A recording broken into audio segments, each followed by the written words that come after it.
Okay. All right. So I'm here with how do I describe him? Should I call him an Odadie? Should I call him Ghana's 100-meter record holder?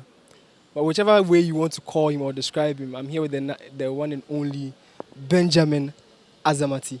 Azza, what's up? I did, Charlie. How be? We there inside. The heat's the key, but how we go doing? How are you adjusting? From cold weather to warm weather.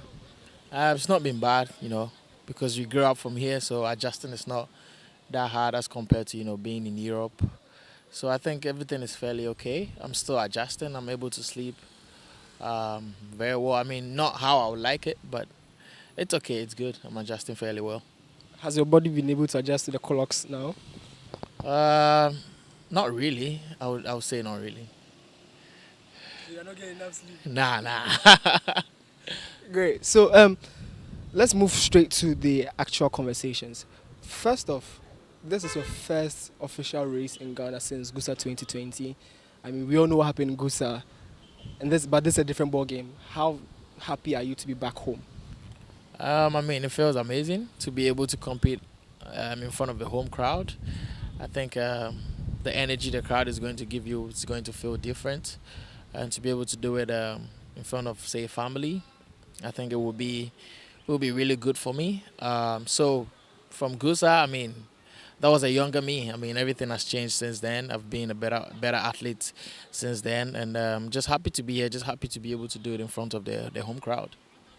Some of us, we followed you from Persec, where you weren't really an athlete, you were more of a footballer than an athlete. What really informed you? Just what? Let me let me switch now. I think I would rather want to be an athlete than a footballer. What went into that decision? I think the decision was not solely me, but my PE teachers as at that time, Kofi Dazi, Nathaniel Boche, um, and some others helped influence that decision because they were my coaches in football, and then they decided because I'm fast in playing football, they wanted to switch me to be able to help the school in tackle. So that was when everything began. I started running, and then I was doing so well. I said, since this is more individual, why not just focus on it? Straight to University of Ghana, fast forward GUSA 2020. For me, I think GUSA 2020 is the best GUSA that was ever organized. Not just in terms of the competition, but the whole euphoria that it gave. Morning morning games are like so cold, the fog and all of that. What do you remember from GUSA 2020? I think the best part of it is GUSA being hosted in the school that you're in. I think that was the best thing. And the games village. Exactly, yeah. It was very, very, very, very, very nice, and I was just, happy that everything was organized here in the University of Ghana. It happened to be my last GUSA, of course, before I left Ghana. So I was happy because also had the whole of Mensa Saba coming there to support me as well, which I loved about the whole GUSA game. So of course I was very happy because it happened here in UG, happened here at home, and then I'm happy the African Games also happened here in Ghana. You were able to do so well. But in the 200, I mean, that was just about the time deciding, let me try and do some 200 meter tour. So why did you look at it that way? Because again, I remember the final, so you just looked off doing 200 meters. It was just my coach, just to work on, start working on the 200 to start to know where we at with regards to the 200 meters and start working from there. So he just threw me in the 200. Hey, go see where you at, and then let's see what we can do from there. So I think it was just a race that he wanted to see where I'm at with regards to running the 200, and me leaving Ghana and going to the state because obviously I'm going to run both the 100, 200, and so he wanted to see where I'm at, and also the coach there to judge where I'm at to know things that we have to work on. I'm going to cut the chase how you got to Texas and all of that. I mean, I think we all know the story. But in Texas, you've done so well. Saying you've done so well, it looks like an understatement. You've you've grown. Let me put it that way. You've grown and you've matured. What's the difference? How what's the difference in training in Ghana or working in Ghana or being an athlete in Ghana and then applying your trade in Europe, the US, Europe? I think there's really a big difference because I left here being a student athlete, and being a student athlete here in Ghana is it's really hard to be able to combine the two because the lecturers or the professors here really are not really that understanding when it comes to an athlete combining both your academics and sports, because you wouldn't be excused for an eye to go out and go run and all that. That made it hard on we the student that were still running.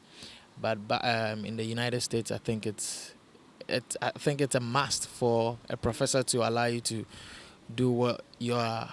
I mean, I was given a scholarship based on track and field, so that's what I'm there for aside the academics. So it's a must for you to excuse me to go outside and run and represent the school. I mean, it's an honor. You're just selling the school, which I wish it was done here in the University of Ghana, because going out there and wearing the University of Ghana jersey, you're still selling the school. You're still, you know, giving the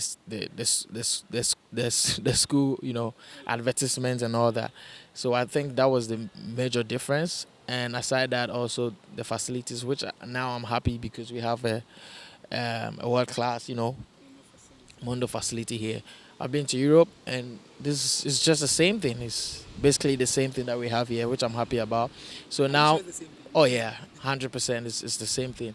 The warm up track and the main track itself, it's very, very, very, very the same, and I'm happy about that because we wouldn't have to send athletes from Ghana to the US before they have to do well.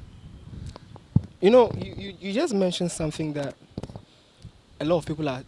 The Gadai says the same thing. He says he's happy to have the tracks. Any athlete I speak to, they all say they're happy. Do you think it's been long overdue? Because, look, come on, 65 years of independence or 67 years or whatever independence we've had. This is the first time we actually get to Mundo tracks. Yeah, I think the athletes you talk to are pretty much excited about it because they've not had such I would say experience with that, and also a standard track. You know, when you have to run here and go elsewhere to go run, you're already used to it. You don't have to adjust anymore. And then since you're training on something like that, when you get there, you're able to run well, you're able to run fast. You don't really have to adjust to whatever or wherever the place is. So I think it's very good for them to be able to train on, and to be good for them to have more experience with regards to leaving Ghana and going elsewhere to go run and represent the country. Let me ask you this question. Are you ready for, I almost said GUSA 2020, are you ready for 2023 African Games? Yeah, of course. The only problem is it being in March, which most of us are not really ready by then, because we still have it's a long season, of course, and you wouldn't want to rush your program or anything. But this serves as a qualifier because running here and running the Olympic time qualifier will qualify you to the Olympic Games. So no matter what, you have to be ready to be able to run the qualifying time and then to be able to represent your country in the Olympic Games. So I would say I'm ready, just not 100% ready to run that fast as I want. But yes, I am, and I'm ready to qualify for the Olympic Games as well. I don't know if you know this, but a lot of Ghanaians are expecting you to win gold. They're not expecting silver, they're not expecting bronze. They're expecting you to win gold in the 100-meter races. Is it does that put pressure on you? Because again, the season is just about starting. You've not really fine-tuned yourself. Are you under pressure? Yeah, I mean, it's understandable that I'm home and everyone expects me to do well. Yeah, everyone expects me to do well. Everyone expects me to win gold for the country. I would expect that from myself as well. I wouldn't want to just come here and just run and have it in mind that I want to win bronze or win silver. Of course, I would expect gold for myself. So it's really, really understandable. Yes, there's pressure, but I always take pressure as a way to perform better. My country expect better, best performance from me. So yes, that's the pressure that I'm seeing. That hey, you have to go out there and give out your best.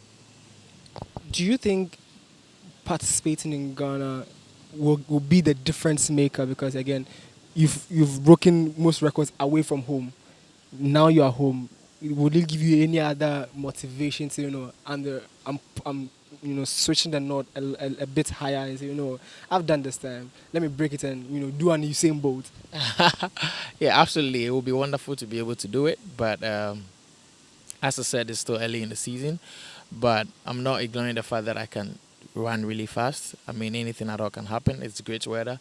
It's humid. I've trained here most of my life, so I think anything at all is possible. Record anything, running fast is possible. So I'm just looking forward to it. Let's try and wrap this thing up here. We've brought back, or the Ghana athletes have brought back Ignatius Geiza, Eric Nkansa, Harry Nfum. These are proper legends who've represented the country at the highest level. Working with them, have they taught you any new tricks that you could use to, better your time or better yourself ahead or prepare properly ahead of the competition because it starts on Monday? Yeah, I mean, yeah, this is the first time we're working with Eric and Apia Kubi and the others, but their feedbacks have been very, very insightful, and they know what they are doing. Of course, that's why they've been assigned as the coaches for us.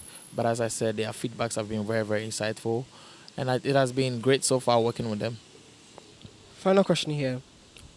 After GUSA 2020, look, I know you from GUSA, man. I know you from way back, so hey, pardon me. I know you from way back, from Prosec even. Um, what next for you after 13th African Games?